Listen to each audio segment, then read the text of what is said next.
ತರಬೇತಿಯಲ್ಲಿ ಅದನ್ನ ವಿದ್ಯೆ ಇಲ್ಲದೆ ನೀವು ಮಾಡಿದ್ರೆ ದಟ್ ಇಸ್ ಕಂಪ್ಲೀಟ್ಲಿ ಗ್ಯಾಮ್ಲಿಂಗ್. ಪ್ರತಿಯೊಬ್ರು ಸಸ್ತಾ ಅಲ್ಲಿ ಪಿಸ್ತಾ ಹುಡ್ಕಕ್ ಹೋಗ್ತಾ ಇದಾರೆ.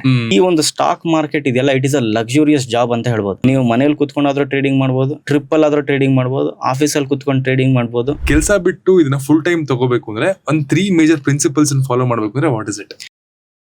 ಈ 90% ಸ್ಟಾಟ್ಸ್ ಇದೆಯಲ್ಲ, ಇಷ್ಟು ಪರ್ಸೆಂಟ್ ಜನ ದುಡ್ಡನ್ನು ಕಳ್ಕೊತಿದ್ದಾರೆ ಅಂತ ಅದು ನೋಡ್ಬೇಕಾದ್ರೆ ನನ್ನ ತಲೆಗೆ ಬಂದಿದ್ದು, ಸರಿಯಾದ ನಾಲೆಡ್ಜ್ ಇಲ್ದೇ ಇವರೆಲ್ಲ ದುಡ್ಡು ಕಳ್ಕೊತಿದಾರ?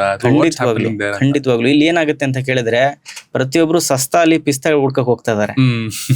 ಅರ್ಥ ಆಯ್ತಾ? ಅಂದ್ರೆ ಆಪ್ಷನ್ ಬೈಯಿಂಗಿಗೆ you need a capital of 10 ಇಂದ 15,000 ಕ್ಯಾಪಿಟಲ್ ಇದ್ರೆ ಸಾಕು. ಅದೇ ತರ ಆಪ್ಷನ್ ಸೆಲ್ಲಿಂಗ್ ಬಂದಾಗ 1 ಲಕ್ಷ, 1.5 ಲಕ್ಷ, 2 ಲಕ್ಷ ಕ್ಯಾಪಿಟಲ್ ಬೇಕಾಗುತ್ತೆ. ಪ್ರತಿಯೊಬ್ರು 1 ಲಕ್ಷ, 1.5 ಲಕ್ಷ ಬಂಡವಾಳ ಹಾಕಕ್ ರೆಡಿ ಇಲ್ಲ. ಅವ್ರಿಗೇನು ಅಂದ್ರೆ 10,000, 15,000ದಲ್ಲೇ ದಿನಕ್ಕೆ 2 ರಿಂದ 3,000 ಲಾಭ ಬೇಕು ಅಂತ. ಸೊ ಅದರಿಂದ ಏನಾಗುತ್ತೆ, ಅಲ್ಲಿ ಅವರು ದುಡ್ಡನ್ನ ಕಳ್ಕೊಂತ ಇದಾರೆ. ಈ ದುಡ್ಡನ್ನ ಕಳ್ಕೊಂಡಾಗ ಏನಾಗುತ್ತೆ, ಅದು ಯಾರಿಗ ಹೋಗುತ್ತೆ ಅಂದ್ರೆ ಒಬ್ಬ ಆಪ್ಷನ್ ಸೆಲ್ಲರ್ಗೆ ಹೋಗುತ್ತೆ. ವಾಟ್ ಎವರ್ ದಿ ಲಾಸಸ್ ಇವಾಗ ಆಪ್ಷನ್ ಬಯರ್ ಮಾಡ್ತಾ ಇದಾರೆ ಅಂದ್ರೆ 3,000, 5,000, 10,000 ಏನೇ ಲಾಸ್ ಮಾಡಿದ್ರು ಅದು ಆಪ್ಷನ್ ಸೆಲ್ಲರ್ ತಿಂತಾ ಇರ್ತಾನೆ. ದುಡ್ಡು ಇಲ್ಲೇ ಇದೆ, option buyer and option seller ಇವ್ರ ಮಧ್ಯದಲ್ಲೇ ಇದೆ. ಇವನ್ ಮಾಡೋ ಲಾಸ್ ಇಲ್ಲಿ ಹೋಗುತ್ತೆ. So it is very similar.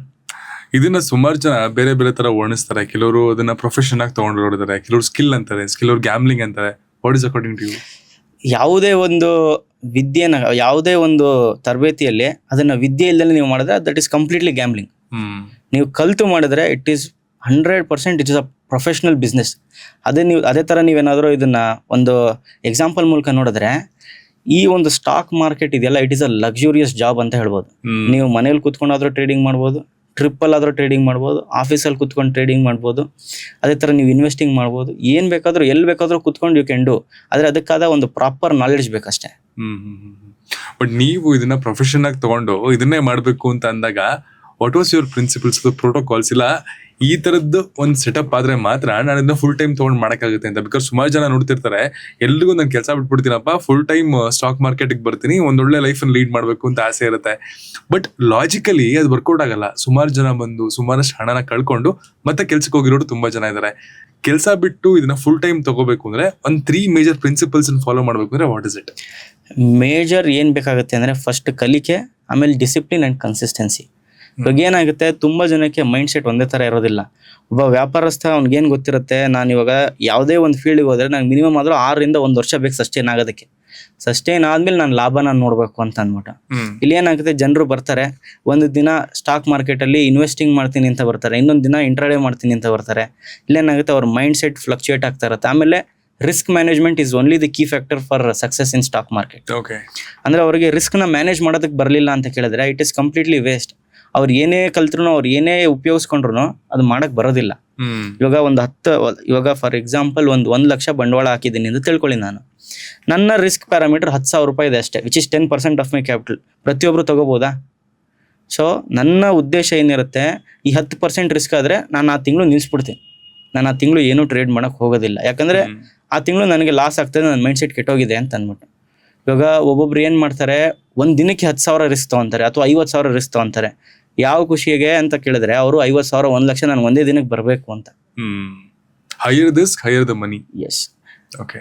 ಯಾವತ್ತೂ ಅಷ್ಟೇ ಕಮ್ಮಿ ರಿಸ್ಕ್. ಒಬ್ಬ ಸ್ಟಾಕ್ ಮಾರ್ಕೆಟಿಗೆ ಬಂದಿದ್ದಾನೆ ಅದು ಪ್ರೊಫೆಷನಲ್ ಆಗಿ ಅಂತಂದ್ರೆ, ಅವ್ನು ಯಾವತ್ತೂ ಒಂದನ್ನೇ ಯೋಚನೆ ಮಾಡ್ಬೇಕು, ನಾನು ಮಾರ್ಕೆಟಲ್ಲಿ ಇವತ್ತು ನಾಳೆ ಇರಬೇಕು ಅಂತ ಬಂದಿಲ್ಲ, ಸದಾ ಕಾಲ ಮಾರ್ಕೆಟಲ್ಲಿ ಇರಬೇಕು ಅಂತ ಬಂದಿದ್ದೀನಿ. ಇದಕ್ಕೆ ನನಗೆ ಬೇಕಾಗಿರೋದು ಒಂದೇ, ಕನ್ಸಿಸ್ಟೆನ್ಸಿ. ಅಂದ್ರೆ ಮ್ಯಾಜಿಕ್ ಆಫ್ ಕಾಂಪೌಂಡಿಂಗ್ ಅಂತ ಇನ್ನೊಂದು ವಿಷಯ ಇದೆ, ಅದು ನೀವು ಕೇಳಿರ್ತೀರಾ. ಕೆಲವೊಂದು ಆರ್ಟಿಕಲ್ ಓದ್ತಿದೆ, ವಾರನ್ ಬಫೆಟ್ ಅವರು ಈಗ ಸಿಕ್ಕಾಪಟ್ಟೆ ಶ್ರೀಮಂತ ವ್ಯಕ್ತಿ ಇಡೀ ವರ್ಲ್ಡ್ ಅಲ್ಲಿ, ಎಲ್ಲರೂ ಅವ್ರ ಬಗ್ಗೆ ಮಾತಾಡ್ತಾರೆ. ಬಟ್ ಅವ್ರು 90% ಆಫ್ ದುಡ್ಡನ್ನ ಮಾಡಿದ್ದು 65 ವರ್ಷ ಆದ್ಮೇಲೆ. 65 ವರ್ಷ ಆದ್ಮೇಲೆ ಆ 90% ದುಡ್ಡು ಅವ್ರಿಗೆ ಸ್ಟಾಕ್ ಮಾರ್ಕೆಟ್ ಮೂಲಕ ಬಂತು. That is power of compounding. But ಇವತ್ತಿನ ದಿನ ಏನ್ ಮಾಡ್ತೀವಿ, ಎಲ್ಲರೂ ನಾಳೆನೇ ಇನ್ಸ್ಟೆಂಟ್ ಆಗಿ ದುಡ್ಡು ಬರ್ಬೇಕು ಅಂತ ಅನ್ಕೊಳ್ತೀವಿ, and without proper knowledge.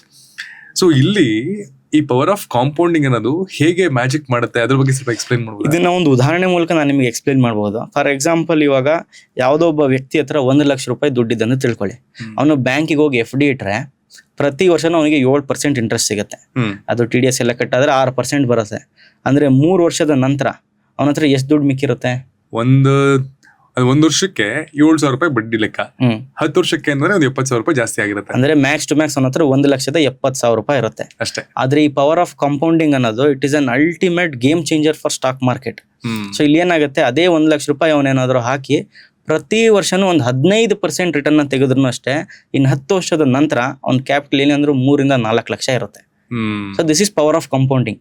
But 15% ಪ್ರತಿ ವರ್ಷ ಎತ್ತದು ಇಟ್ ಇಸ್ ನಾರ್ಮಲೈಸ್ಡ್ ಅಂದ್ರೆ ಜನರಲೈಸ್ಡ್ ಆಗಿ ಎತ್ಬೋದಾ? ಅಷ್ಟು ಈಸಿ ಇದೆಯಾ ಅದು?